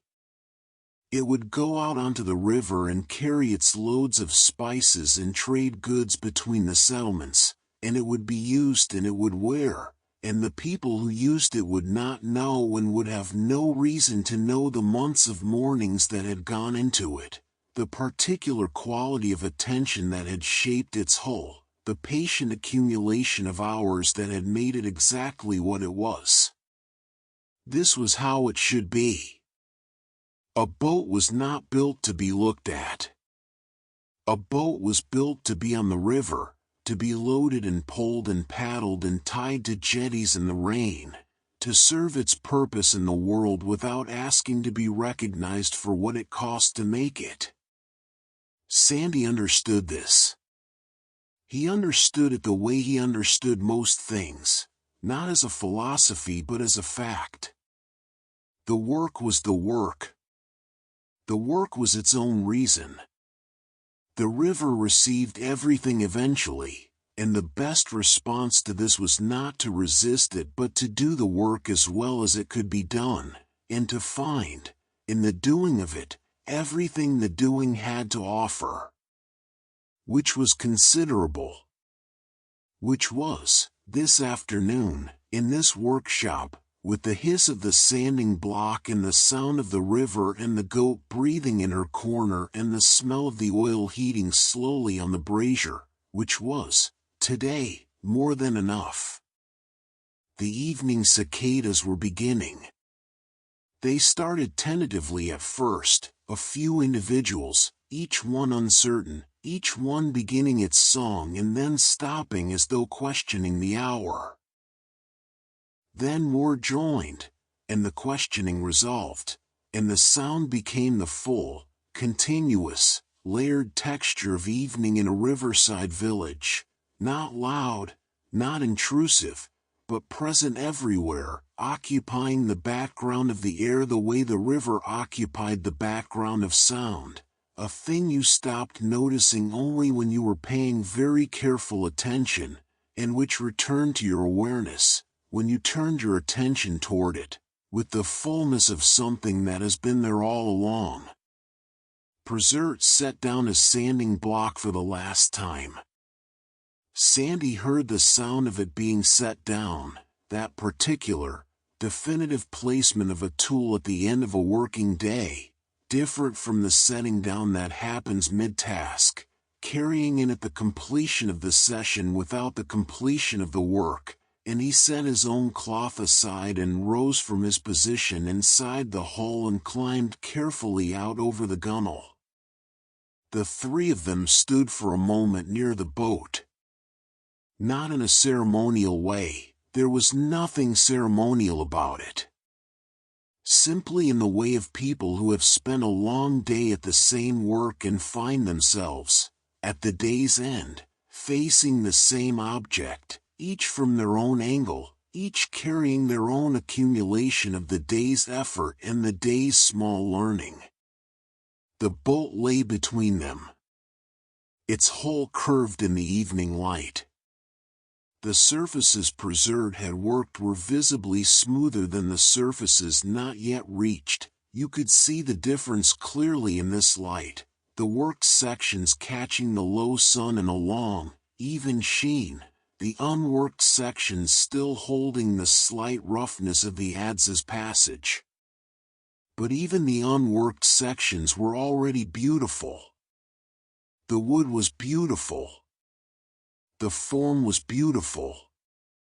It was not finished, and it was already beautiful, in the way that things are beautiful when they are becoming what they are meant to be.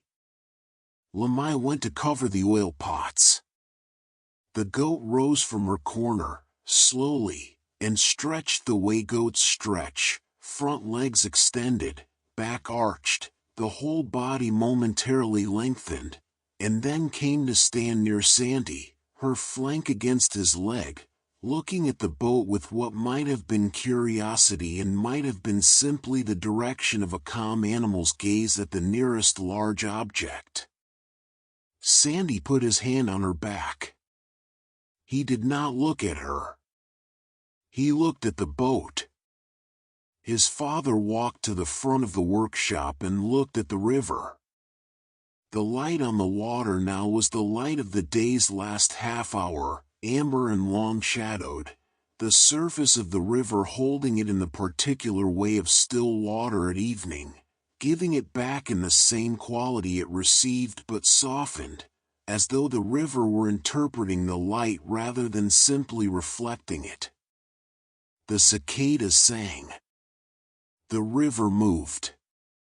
The evening came in its own good time, as evenings do, as they always have, as they always will, settling over the workshop and the river and the family and the boat with the same patient, unhurried completeness that characterizes everything in this place, everything in this life, everything that is done here with care and with time and with the full, quiet attention that some work requires and that some people, having learned it, find they cannot do without. Tomorrow the sanding would continue. And the day after, and the day after that. And then the sealing coats, applied in the warm morning air, each one thin and even, each one allowed to dry fully before the next was laid. And then the fittings, the oarlocks and the cleats and the small, perfectly fitted thwarts on which passengers would sit. And then the checking, and the rechecking, and the slow, careful preparation for the launch. But that was later. All of that was later. Tonight there was only the river, and the evening, and the boat resting on its trestles in the workshop, becoming, in its quiet, unhurried way, exactly what it was meant to be. Chapter 5. Lanterns on the water. The day the boat was finished, the sky did what skies sometimes do at the end of long labors. It turned extraordinary. Not dramatically, not with the sudden violence of a storm sky or the theatrical excess of a sky trying to be noticed. It turned extraordinary in the quiet way, the way that only happens when you are already paying attention, the colors deepening by degrees so gradual that no single moment marked the change, the light thickening from the clear gold of late afternoon into something richer and more layered, amber at the horizon shading upward into a blue so deep it was almost violet, and between these two a band of color that had no proper name. Not orange, not pink, not red, but something that moved through all of them simultaneously, changing as you looked at it, never settling. The boat had been finished that morning. The last fitting had been set, the final inspection made, the hull tapped and checked and deemed complete. Preserved had run his hand along the full length of the exterior one last time, from the prow along the starboard side to the stern and back again along the port side, and had stood for a long moment with his hand resting flat against the midship section, and had then straightened and said nothing, which was the same as saying, "It is done, and it is good." Lamai had covered the oil pots and cleaned the sanding stones and swept the floor of the workshop with the particular thoroughness she reserved for the completion of a major piece, not the everyday sweeping that cleared the immediate debris of the day's work, but the deeper, slower sweeping that moved the accumulated residue of weeks out of the corners and from beneath the trestles and from the gaps between the planks of the floor, leaving the workshop in a state of cleanliness that was, in its own way, a kind of rest. Sandy had spent the afternoon preparing the lanterns. There were 6 of them, small, simple constructions of split bamboo and oiled paper, each one cylindrical, each one fitted at its base with a small clay dish in which a wick of twisted cotton rested in a pool of oil. He had made them himself, that afternoon, in the space between the completion of the boat and the coming of the evening, working at the low table near the back of the workshop with the quiet, focused attention he brought to all things that required care. The bamboo had to be split evenly, the strips thin enough to bend without cracking, thick enough to hold their shape. The paper had to be attached without gaps, sealed against the light so that when the lantern was lit the light came through the whole surface evenly, turning the paper luminous rather than simply illuminating a point. He had done this once before, 2 years ago, when the family had marked the completion of another boat with lanterns on the water. He had watched his mother make them then. Now his hands remembered what his eyes had seen, and the remembering was accurate enough that all 6 lanterns were even, all 6 were sealed, all 6 would float. They gathered at the river's edge as the sky was reaching its deepest color. The boat had been moved on rollers to the bank during the afternoon, a slow, careful process that required all 3 of them and that the goat had supervised from a safe distance, watching the great wooden hull inch across the workshop floor and then down the gentle slope to the water with the alert, calm attention she brought to anything unusual. Now it sat at the edge of the river, its hull in the shallows, held by a line tied to one of the bank posts, rocking very slightly in the small movement of the water, rocking in the way that boats rock when they have just been given to the river and the river is beginning to understand them, beginning to accept their weight, beginning to take them in. Preserve stood at the bank with his arms at his sides. He was looking at the boat. In the amber and violet light, his face had a quality it did not have in the ordinary light of working days, something opened in it, some interior layer of the usual stillness giving way to something that was not exactly emotion but was adjacent to it, related to it, the way a shadow is related to the thing that casts it. He had built many boats. Each one, at this moment, was its own completion. Each one required him to stand here and receive what the completion meant, which could not be hurried and could not be avoided and was, each time, both familiar and entirely new. Lamai stood slightly behind him and to his left. She was not looking at the boat. She was looking at the river, at the wider water beyond the boat, at the surface of it in this light, which was as beautiful as the sky above it because it was the sky above it, given back in the river's own register, softer, more fluid, broken into the river's moving texture and reassembled as something slightly different from what it had been, something the river had made its own. She had her hands folded before her in the simple, easy way of someone who has finished her work and is resting in the fact of it. Sandy stood with the goat beside him. She had come to the bank unbidden, had followed them from the workshop in her usual way, her bad leg barely noticeable now in the years-healed ease of her movement, her hooves finding the bank's soft earth without hesitation. She stood now with her flank against his leg and her muzzle slightly lowered and her eyes on the water, and Sandy stood with his hand resting on her back and his eyes on the boat. He was thinking, though thinking was not quite the right word for what he was doing, which had more of the quality of receiving than of thinking, about what the boat represented. Not symbolically. Not in the way of deliberate meaning-making. Simply in the way that something you have spent weeks in close contact with accumulates significance through that contact, becomes, without ceremony, a repository of the time and attention and care that have gone into it, so that looking at it is also, in some way, looking at all of those things. He was thinking about the merchant who would come for it.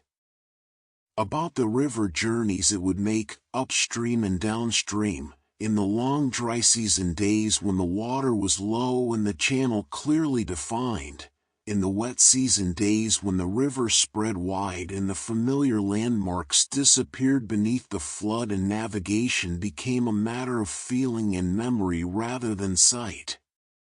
He was thinking about the passengers it would carry, and the spices, and the goods, and the ordinary human cargo of ordinary human journeys, people going from one place to another for reasons that mattered to them, using this boat as the means of that going without giving it more than a moment's consideration. He found that he did not mind this. He had thought, once or twice during the making of the boat, that he might find it difficult, the giving away of something that had required so much. But standing here at the water's edge in the last light, he found that he did not mind it at all. The boat had been made to go on the river. Everything made for the river belonged to the river. And the river received everything, always, without preference, without condition, and carried it forward in the only direction rivers go. His father crouched at the water's edge and steadied the boat with his hand against its hull. He said something to it, quietly, too quietly to hear, and then he straightened. They lit the lanterns. Lamai struck the light from the small clay fire pot she had carried from the workshop, and she touched the flame to the first wick, and the wick caught, and the oil in the dish took the flame slowly, and the lantern began to glow. Not brightly, not in the harsh, demanding way of a light that insists on itself, but softly, in the way of a light that understands it is not the main thing, that is content to be a small warm presence in a larger darkness. She passed the flame to Sandy and he lit the second lantern and the third, and she lit the fourth and the fifth, and then they both lit the last one together, each holding a hand near its wick until the flame settled and the glow steadied and all 6 lanterns were lit and glowing softly in the violet and amber dusk. Preserve took the first lantern and crouched at the water's edge and set it on the surface of the river. It floated. Of course it floated. It had been made to float, built with the precise lightness of something intended for the water. But there was still something in the moment of its release, the moment when it left the hand and took to the surface and rested there, rocking very gently in the small movement of the shallows. There was still something in that moment that was worth pausing for, that the 3 of them paused for without deciding to. The lantern drifted. Slowly, gradually at first, and then with the growing confidence of something that has found the current, moving away from the bank, out into the wider water, its light reflected in the surface beneath it as a second, wavering glow that was the river's version of the lantern, softer and more liquid and more beautiful in its imprecision. The second lantern followed. The third. One by one they set them on the water, and one by one the river received them and carried them, and each one joined the slow, spreading constellation of the ones before it, moving downstream in a loose and gentle procession, each flame steady in the still evening air. The goat watched. She stood very still at Sandy's side, her muzzle lowered to the level of the water's surface, her eyes following the lanterns with the same unhurried attention she brought to everything. The light from the nearest lantern touched her face, the white patches of her coat catching it and glowing faintly, warmly, in the way that white things glow in lantern light, as though the light were coming from inside them rather than falling on them from outside. Sandy watched the lanterns drift. He watched the way they moved, not in a straight line, not with any urgency, but in the long, slow arcs of things carried by a current that is itself following the path of least resistance through a landscape that has shaped it over centuries. They turned slightly as they moved, each one responding to the particular microcurrents of the water beneath it, each one tracing a slightly different path from the others while remaining part of the same procession, the same slow movement downstream toward the distant, unseen sea. He thought about the river carrying them. He thought about how the river carried everything, the lanterns and the boat and the fallen leaves and the hollow reeds and the ordinary days and the extraordinary ones, all of it received without distinction, all of it carried forward in the same patient, unceasing flow. He thought about his own life in this way, not anxiously, not with the weight of a young person trying to understand what the future held, but with the simple, quiet acceptance of someone who has watched a river long enough to trust the current. The river went where rivers go. It had always gone there. It would always go there. And everything on the river went with it, in its own time, at its own pace, finding its own way through the water to whatever lay downstream. He did not need to know what lay downstream. The river knew. Preserve was still. He stood at the bank with his arms at his sides and watched the lanterns move, and his face had returned to its ordinary stillness, the open quality of a few minutes ago folded back into itself, present beneath the surface but no longer visible. He was at rest. The boat was on the water. The work was complete.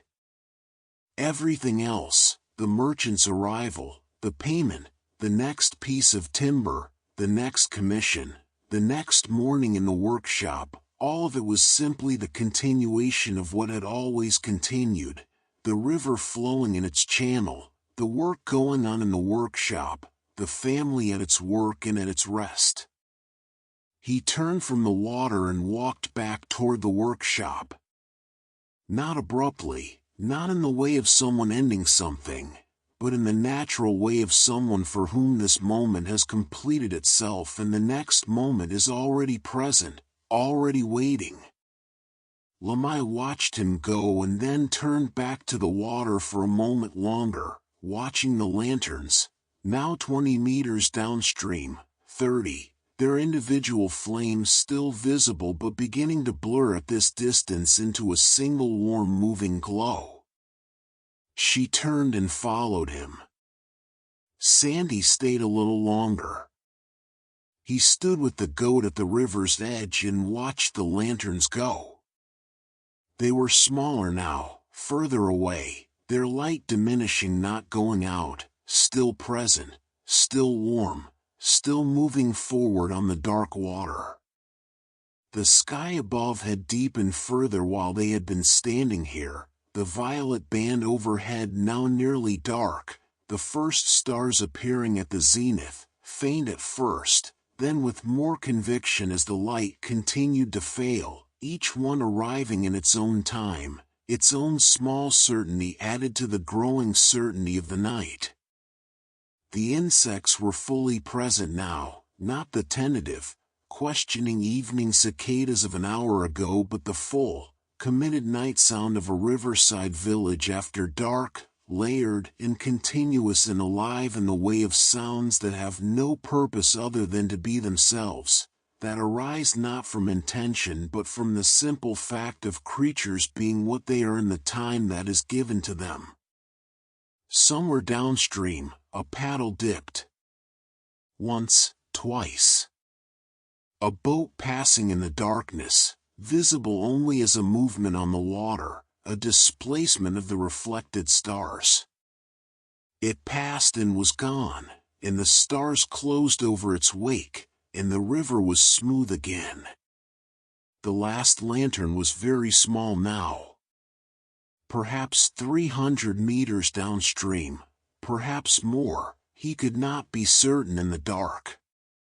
It was more sensation than sight, more the memory of light than light itself, a small, warm, barely perceptible glow moving through the darkness on the surface of the water, patient and unhurried and entirely unaware of itself, doing only what it had been made to do, which was to carry a small flame from one place to another without asking why. He watched until he could no longer tell whether he was seeing it or imagining it. The boundary between the two became uncertain, and then the lantern was gone, absorbed into the darkness downstream, into the river's long southward movement, into the night. He stood for another moment. The river moved. The stars reflected in it, shifting slightly with the current, each reflection a trembling, imprecise version of the original, the river's interpretation of the sky, offered back in its own fluid language. The goat leaned against his leg. He put his hand on her back, and felt the warmth of her, and the slow rise and fall of her breathing, and the particular steady weight of a calm animal that has no place it needs to be and no concern about tomorrow. He breathed. The night sounds moved around them, the insects, the river, the distant, occasional sound of something in the reeds, the soft settling of the workshop's timbers behind them as the air cooled and the wood contracted by fractions too small to see. All of it together formed the texture of this particular evening, this particular river, this particular life, unrepeatable, unrecoverable, fully present in this moment and, for this reason, entirely sufficient. He did not try to hold it.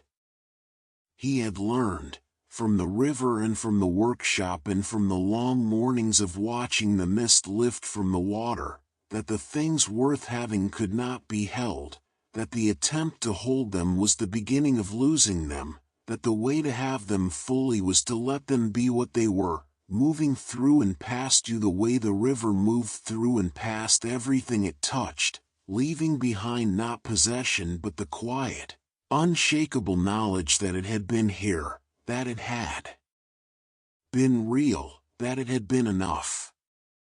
He turned from the water. The workshop was dark now, the tools at rest, the boat gone from its trestles, the floor swept clean. The house beyond it showed the warm light of the oil lamp through the woven walls, a soft, steady glow, the same glow he had looked for every evening of his life when returning from somewhere in the dark, the glow that meant, here, this is where you belong, this is where the day ends and the rest begins. He walked toward it. The goat walked beside him, her hooves quiet on the soft earth of the bank, her breath a small warm cloud in the cooling air. Behind them, the river moved on. It had always moved on. It would always move on. It carried the darkness and the starlight and the memory of the lanterns and the passage of the merchant's new boat and the long, patient history of everything that had ever floated on it, all of it held in its current, all of it carried forward without preference, without hurry, without end. The night settled fully over the village. The insects sang. The stars multiplied. The river made its sound, that low, continuous, entirely reliable sound, present beneath everything, beneath the sleep that was already coming, beneath the deep and dreamless rest of people who have worked well and eaten and set the tools aside and let the darkness in. The house received them. The lamp burned low. The river flowed. And somewhere downstream, in the warm and moving dark, the water carried everything gently on, the way water always does, the way it always has, the way it always will, patient and dark and full of the night, and full of the stars, and full of the soft, unhurried, endless sound of going on.